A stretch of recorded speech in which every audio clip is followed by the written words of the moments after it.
Glyza De Castro o Sangre Pirena sa Encantadia Chronicles Sangre, nakijam sa OG singer ng Encantadia theme song na si Bayang Barrios.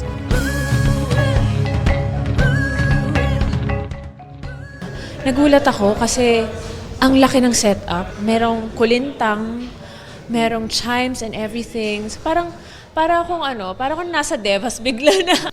Proud moment daw para kay Glyza na nabigyan niya ng panibagong buhay ang kanta sa ilang dagdag lyrics na siya mismo ang sumulat.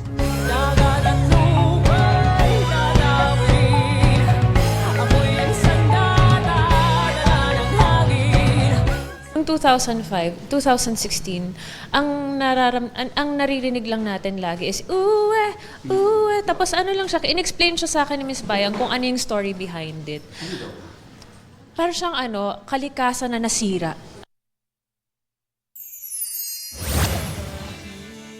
Naipakita ni na Dennis Trillo at Jeneline Mercado ang ganda ng Europe at Dubai sa kanilang recent trip. Pero hindi lang ito basta bakasyon dahil doon kinuna ng ilang eksena para sa pinagbibidahan nilang Sanggang Dikit for Real.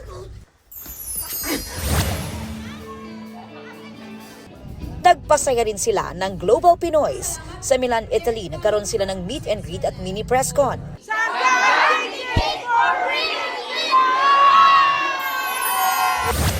Nagpakilig sila sa Philippine Festival 2025 sa Zurich, Switzerland kasama sina Joros Gamboa at Lizelle Lopez. Mainit din silang sinalubong sa Global Filipino Career and Entrepreneurship Summit 2025 sa Dubai kasama si Allen Dizon. Aubrey Carampel nagbabalita para sa GMA Integrated News. Huwag magpahuli sa mga balitang dapat niyong malaman.